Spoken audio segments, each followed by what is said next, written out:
नमस्कार विद्यार्थी मित्रांनो, प्रगती क्लासेसच्या यूट्यूब चॅनेलवरती तुम्हा सर्वांचं स्वागत।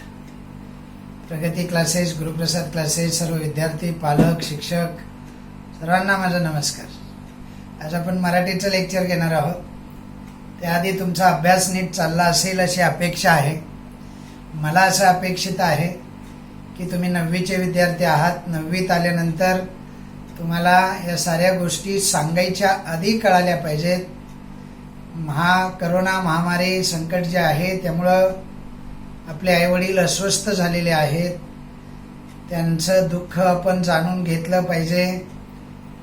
त्यांना स्वस्थतेकडे, आनंदाकडे घेऊन गेलं पाहिजे। त्यांना विश्वासात घेतलं पाहिजे, सांगितलं पाहिजे आणि त्यांच्या पुढे आपलं प्रेझेंटेशन जे आहे, वर्तणूक, स्वभाव, वागणं, अभ्यास या साऱ्या चांगल्या दर्जाच्या गोष्टी असल्या पाहिजेत। मग त्यांना जरा या संकटातून सुद्धा असं वाटेल की काही नाही, आपली मुलं फार चांगल्या रीतीनं करतायत, दिवस संपतील असं वाटेल, आत्मविश्वास येईल। असं आपण वागलं पाहिजे। 9वीच्या मुलांना फार काही सांगायची गरज नसते। 9वीची मुलं, 10वीची मुलं कळती मुलं असतात। तरीही काही मुलं अशी वागतात, आईवडील सांगतात, सर अजिबात ऐकत नाही, घरी उलटं बोलतो, अभ्यास करत नाही, तेव्हा मग आम्हाला वाईट वाटतं। त्यामुळं ही सांगायची वेळ येते, समजलं। तर आज एक आपण सुंदरशी कविता पाहणार आहोत। ज्या कवितेचं पुस्तक असेल तुमच्याकडे, आहे का सर्वांच्याकडे पुस्तक? तर हे जे कविता आहे ती 6वी कविता आहे। कवितेचं नाव आहे या झोपडीत माझ्या। सुंदरशी कविता आहे। तुम्हाला ती 9वीला आहे। मला मी जेव्हा शिकत होतो तेव्हा ती 4थीला होती। कितवीला होती? 4थीला। आता कितवीला आहे? 9वीला। म्हणजे ज्या कवितेचा आम्ही 4थीला अभ्यास केला ती कविता तुम्हाला 9वीला शिकवली जाणार। 9वीची काठिण्य पातळी आणि 4थीची काठिण्य पातळी यात बाळांनो फार फरक आहे, म्हणून मी तुम्हाला सांगितलं। म्हणजे आम्हाला हे 4थीतच कळालं। आजही तुम्ही मला यातले म्हटला तर मी 70-80% कविता म्हणून दाखवू शकतो 40 वर्षानंतर। इतक्या प्रभावीपणे केलेला अभ्यास, पाठांतर हे तुम्हाला पाहायला मिळेल। आता तुम्ही सुद्धा तशाच पद्धतीनं हे सारं हाताळलं पाहिजे, केलं पाहिजे, अशी माझ्यासारख्या शिक्षकांची अपेक्षा असतेच। माझी अपेक्षा असते, कारण मी कामावर विश्वास ठेवतो, परिश्रमावरती विश्वास ठेवतो। मुलांना परिश्रमाचं महत्त्व सांगतो, त्यांचा स्वभाव, त्यांचं वर्तन यावरती माझं जास्त लक्ष असतं। अभ्यास ही दुय्यम गोष्ट माझ्यासाठी आहे। अगोदर तुम्ही वागायला शिकलं पाहिजे, नीट बोलायला शिकलं पाहिजे, नीट राहायला शिकलं पाहिजे। अभ्यास आपोआप होणार, समजते? चांगल्या आचरणात, चांगल्या संगतीत राहायला शिकलं पाहिजे, अभ्यास आपोआप होणार। चांगला विचार केला पाहिजे, चांगले चांगले विचार करणारी माणसं आपल्या जवळपास असली पाहिजे। अशा माणसांच्या सानिध्यात आपण दिवसातला थोडा तरी वेळ घालवला पाहिजे, मग अभ्यास आपोआप होणार। अभ्यास ही करायची गोष्ट नसते, तो आपोआपच होतो, त्याची फक्त मजा घ्यायची असते। आता या कवितेकडे आपण वळूयाल। ही जी कविता आहे या झोपडीत माझ्या, ही अतिशय सुंदर आणि छोटीशी कविता आहे। तशी लहान मुलांचीच कविता मी तुम्हाला सांगितलं, आमच्या वेळेला ती 4थीला होती। 2 कविता आमच्या वेळेला फार प्रसिद्ध आणि फेमस होत्या। एक होती खबरदार जर टाच मारुनी, 4थीलाच होती ती। दुसरी होती या बालानो या रे या, आणि तिसरी ही होती, मी 2 म्हणाल 3 म्हणायचं होतं मला। तिसरी जी होती ती या झोपडीत माझ्या। आम्ही रोज त्या कविता मोठ्यानं वर्गामध्ये म्हणायचो। आपल्या क्लासमध्ये सुद्धा आपण वर्गामध्ये मोठ्यानं कविता तेवढ्यासाठीच म्हणतो, मुलांना त्या कळाव्यात, त्याचा उद्देश त्यांच्यापर्यंत पोहोचावा, कवीला जे सांगायचं आहे ते त्यांना आत्मसात व्हावं आणि त्यांनी अभ्यासही चांगल्या पद्धतीनं करावा, समजून उमजून। ओके, तर अशी राष्ट्रसंत श्री तुकडोजी महाराज हे संत आहेत। हे संत साहित्यामधली ही कविता आहे असं म्हणा, संतांची वचन आहेत असं म्हणा।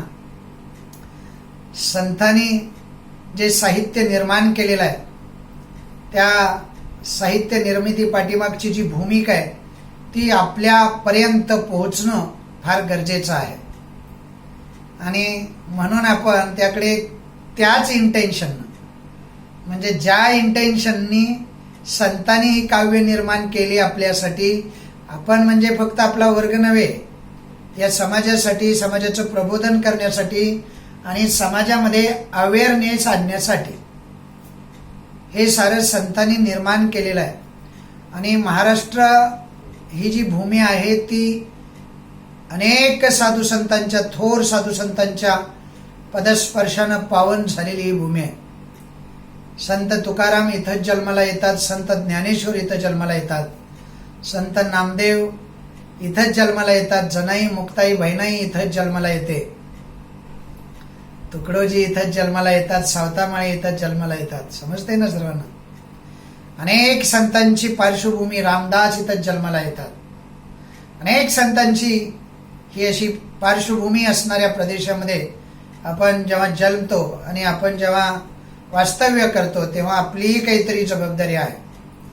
साधू संतांनी आपल्या समाजाला या गरिबीतून, या दुःखी जीवनातून, या वेदनेतून बाहेर काढण्यासाठी हे संत साहित्य तयार केलेलं आहे. जीवनाचं मर्म, जीवनाचा अर्थ हे सारं सांगणारं हे साहित्य त्यांनी आपल्या भाषेमध्ये विपुल प्रचंड प्रमाणात तयार केलेलं आहे.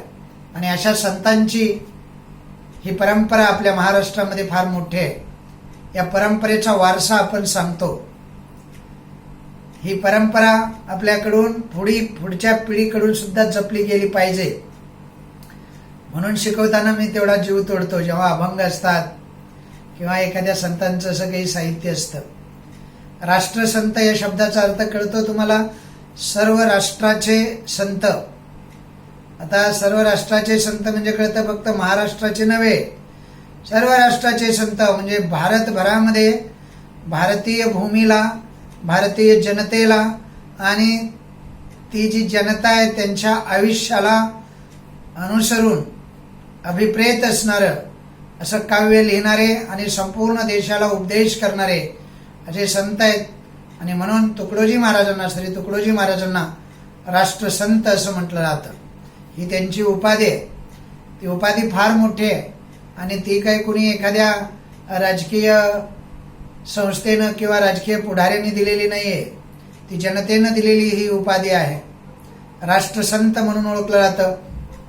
त्यांचं प्रत्येक लिखाण हे राष्ट्राला उद्देशून, राष्ट्राचं प्रबोधन, राष्ट्राच्या जनतेचं आचरण सुधारण्यासाठी आणि दुःखातून आनंदाकडे जाण्यासाठी, विकासाकडे, भरभराटीकडे, समृद्धतेकडे हे जीवन घेऊन जाण्यासाठी, सर्वोच्च आनंद ज्याला जीवनामध्ये म्हणतात, ज्याला अध्यात्मामध्ये परमानंद असं म्हणतात, हा परमानंद मिळवण्यासाठी संत तुकडोजी महाराज प्रत्येक शब्द लिहितात. म्हणजे त्यांचा प्रत्येक शब्द या राष्ट्रासाठी समर्पित. या राष्ट्रातल्या प्रत्येक व्यक्तीला उद्देशून लिहिलेला त्यांचा प्रत्येक शब्द तुम्हाला पाहायला मिळेल. एकच आस, एकच इच्छा आहे, माझा भारत देश प्रगतीपथावर असला पाहिजे. माझ्या भारत देशाची जनता ही इतर जगाशी तुलना करता ती वेगळी असली पाहिजे. तिची संस्कृती ही वेगळी असली पाहिजे, ती जपणारी असली पाहिजे, जाणणारी असली पाहिजे. म्हणून संत तुकडोजी महाराज राष्ट्राला उद्देशून लिहित असतात आणि लिहितात. त्यांचा थोडक्यात परिचय आपण बघूया. राष्ट्रसंत श्री तुकडोजी महाराज, त्यांचं पूर्ण नाव आहे माणिक बंडोजी ठाकूर, हे त्यांचं खरं नाव आहे. 1909 सालचा जन्म आहे, 1968 सालचा मृत्यू आहे, म्हणजे फार पूर्वीचेही नाही आहेत. संत कवी आहेत, समाजसुधारक आहेत. अंधश्रद्धा, जातीभेद, धर्मभेद यासारख्या समाज विघातक गोष्टी ज्या आहेत, या समाज विघातक गोष्टीवरती त्यांनी आपल्या साहित्याच्या, आपल्या लेखणीच्या माध्यमातून हल्ले चढवलेले आपल्याला दिसतात. त्यांनी देशभक्ती, अहिंसा, आत्मसंयमन याचे पाठ संपूर्ण राष्ट्राला दिलेले आहेत आणि ते अत्यंत महत्त्वाचे आहेत. म्हणजे प्रत्येक व्यक्ती हा देशप्रेमानं ओतपोत भरलेला असला पाहिजे. भारतीय संस्कृतीचा जो कणा आहे अहिंसा, तो प्रत्येकानं आत्मसात केलेला असला पाहिजे आणि प्रत्येकाचं जे मन आहे त्या मनावरती त्याचं संयमन असलं पाहिजे. म्हणजे त्याला आत्मसंयमन असं म्हणतात. जसं संत रामदास स्वामी सांगतात, मन ज्यानं जिंकलं त्यानं जग जिंकलं. समजलं. मनावरती भाष्य अनेक संतांनी केलेलं आहे. संत तुकडोजी महाराज सुद्धा आपल्या साहित्यातून समाजाला शिकवत देत असताना अहिंसेची शिकवण देतात, देशभक्तीची शिकवण देतात आणि आत्मसंयमनाची शिकवण देतात. गावागावातून गुरुदेव सेवा मंडळे स्थापन केलेली संत तुकडोजी महाराजांच्या नेतृत्वाखाली आपल्याला दिसतात. जी गुरुदेव सेवा मंडळं गावागावात दिसतात, ती गुरुदेव सेवा मंडळं समाजाच्या भल्यासाठी, समाजाच्या हितासाठी कार्य करतात. समाज सुधारावा, समाजामध्ये अहिंसा नांदावी, समाजामध्ये देशभक्ती नांदावी आणि समाजामध्ये आत्मसंयमन यावं, यासाठी ही गुरुदेव सेवा मंडळं कार्यरत आहेत. फार पूर्वीपासून आहेत आणि त्यांनी गावागावात ही गुरुदेव सेवा मंडळ स्थापन केलेले आहे. आणि त्यामुळं त्यांच्या या कार्याबद्दल त्यांना राष्ट्रसंत ही उपाधी देऊन त्यांचा यथार्थ गौरव केलेला आहे. बरं, कुणी दिलेली आहे ही पदवी? त्यांना कुणी शासनानं वगैरे सरकारनं दिलेली नाही. ही पदवी त्यांना जनतेनं दिलेली आहे. जनतेनं दिलेली ही पदवी आहे आणि म्हणून ती फारच मोठी आणि सन्मानित आहे. प्रतिष्ठित अशी पदवी आहे, राष्ट्रसंत.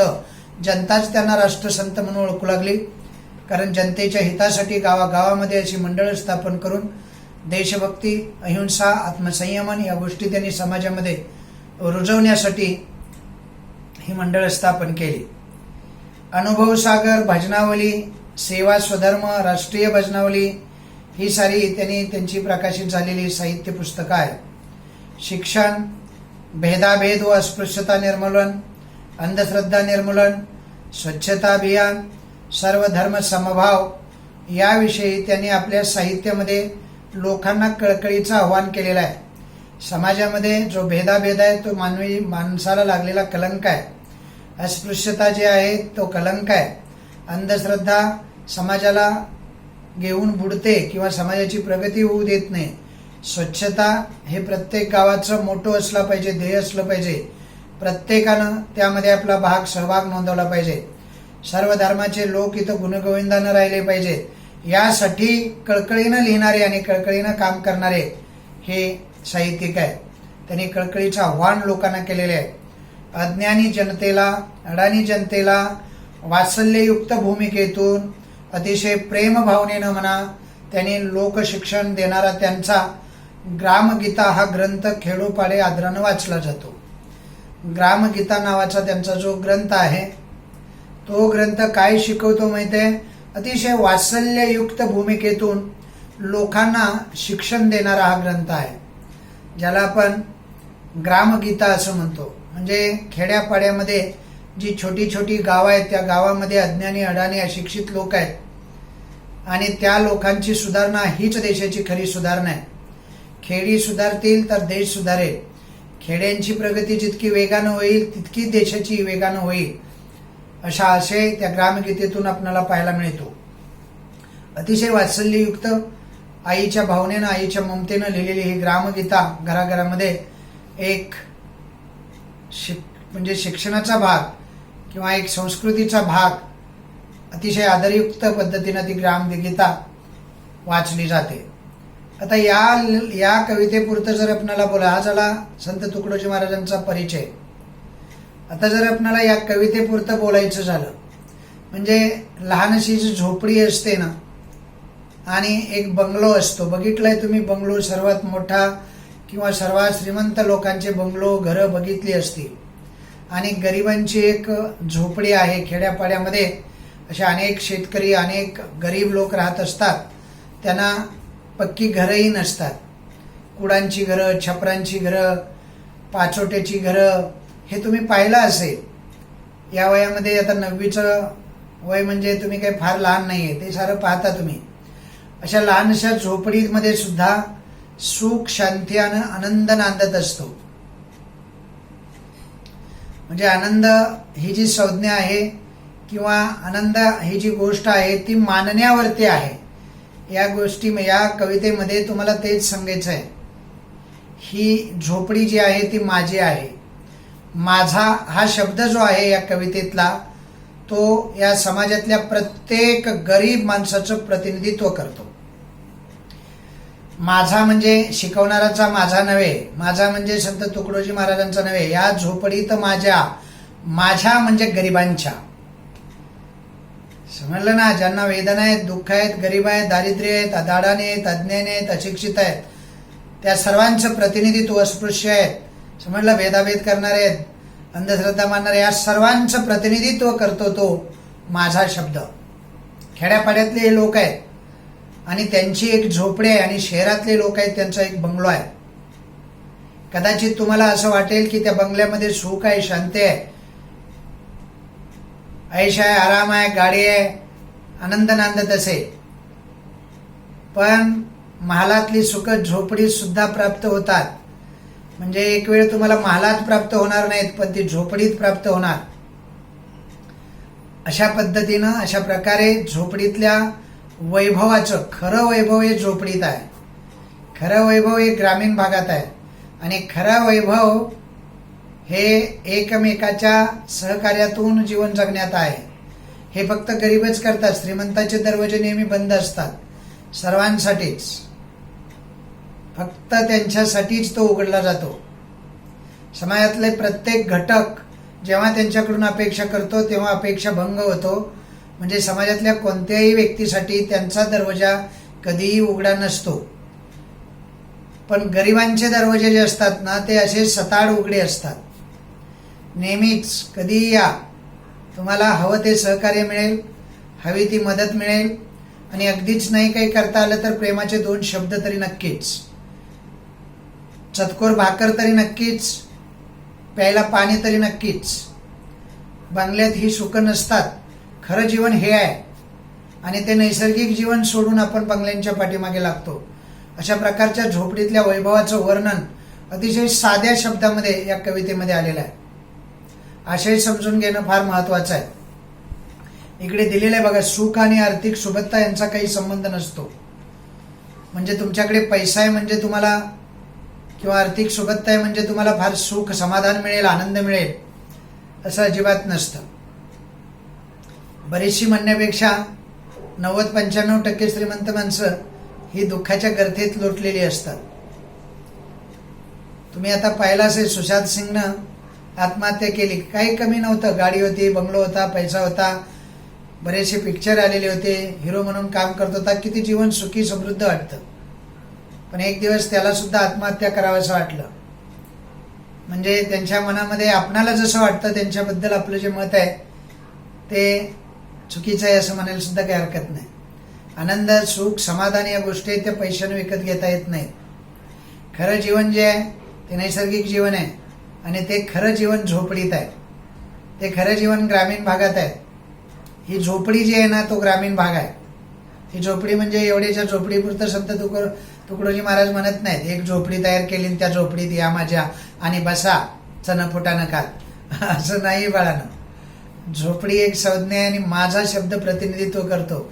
झोपडी सुद्धा प्रतिनिधित्व करते या सर्व लोकांच्या घरांचं, आणि माझा शब्द या सर्व लोकांचं प्रतिनिधित्व करतो. ही प्रतीक आहे. या झोपडीत माझ्या, लहानशी झोपडी आहे गरिबाची, सुखाची झोपडी आहे, आनंदाची झोपडी आहे, शांती मिळणारी, अशी शांती मिळवून देणारी झोपडी आहे. आणि या झोपडीमध्ये महालात जी सुख मिळणार नाहीत, कदाचित महालात सुद्धा असतील तशी सुख माझ्या झोपडीत सुद्धा मिळतील. म्हणजे माझी झोपडी सुद्धा त्या महालापेक्षा काही कमी नाही. अशा आशयाची ही सुंदरशी, सोप्या शब्दातली, अतिशय भावनात्कट अशी कविता आहे. बघूयाला आपण. सुख आणि आर्थिक सुबत्ता याचा काही संबंध नसतो. कारण सुख दुःख या मानवी मनाच्या भावभावना आहेत. त्या मी म्हटलं ना, मानण्यावरती आहेत. लहानशा झोपडीत ही शांती सुखाचा अनुभव, आनंद सदैव कसा मिळतो याचे वर्णन प्रस्तुत कवितेमध्ये संत तुकडोजी महाराजांनी केलेलं आहे. आता ही कविता अगोदर मी तुम्हाला वाचून दाखवतो. राजास जी महाली सौख्य कधी मिळाली, ती सर्व प्राप्त झाली या झोपडीत माझ्या. भूमीवरी पडावे ताऱ्याकडे पहावे, प्रभू नाम नित्य गावे या झोपडीत माझ्या. पहारे आणि तिजोऱ्या त्यातून होती चोऱ्या, दारास नाही दोऱ्या या झोपडीत माझ्या. जाता तया महाली मज्जाव शब्द आला, भीती न यावयाला या झोपडीत माझ्या. महाली मव बिछाने, कंदील श्यामदाने, आम्हा जमीन माने या झोपडीत माझ्या. येता तरी सुखे या, जाता तरी सुखे जा, कोणावरी न बोजा या झोपडीत माझ्या. पाहुनी सौख्य माते, देवेंद्र तोही लाजे, शांती सदा विराजे या झोपडीत माझ्या. सुंदर सुंदर कविता आहे. अतिशय सुंदर अशी ही कविता आपणाला इथं अभ्यासाला दिलेली आहे. ती गायची कशी, म्हणायची कशी तेही सांगतो आणि मग आपण त्याचा भावार्थ म्हणजे अर्थ पाहूया. राजासजी महाली सौख्य कधी मिळाली, ती सर्व प्राप्त झाली या झोपडीत माझ्या. भूमीवरी पडावे, ताऱ्याकडे पहावे, प्रभुनाम नित्य गावे या झोपडीत माझ्या. पहारे आणि तिजोऱ्या, त्यातून होती चोऱ्या, दारास नाही दोऱ्या या झोपडीत माझ्या. जाता तया महाला मज्जाव शब्द आला, भीती न यावयाला या झोपडीत माझ्या. महाली मऊ बिछाने, कंदील श्यामदाने, आम्हा जमीन माने या झोपडीत माझ्या. येता तरी सुखे या, जाता तरी सुखे जा, कोणावरी न बोजा या झोपडीत माझ्या. पाहुनी सौख्य माते, देवेंद्र तोही लाजे, शांती सदा विराजे या झोपडीत माझ्या. समजले तुम्हाला कशी म्हणायची? समजली बाळांनो? अशा पद्धतीनं ती सुरात, ताला सुरात तुम्ही माझ्यापेक्षा छान म्हणणार. समजलं? मला जरा कवितेला चाल लावायला फार अवघड जात, तरी मी तुम्हाला थोडक्यात आणि सोपी सांगितली. अतिशय सोपे शब्द आहेत. आता आपण त्याचा अर्थ पाहणार. 1 2 3 4 5 6 7 कडवे आहेत. त्या 7ही कडव्याचा आपण व्यवस्थित अर्थ पाहणार आहोत. त्याच्या अगोदर आता वाचताना मला जे शब्द सुचले, शब्द वाटले तुम्हाला सांगावेसे ते सांगतो तुम्हाला. पहिला शब्द आहे महाल. बघा, राजासजी महाली. महाल म्हणजे काय माहित आहे? राजवाडा किंवा एखादं मोठं असं घर असतं ना, त्याला महाल असं म्हणतात. नंतर बघा सौख्य. सौख्य म्हणजे काय माहित आहे? सुख, वैभव, आनंद म्हणा. सौख्य कधी मिळाली, प्राप्त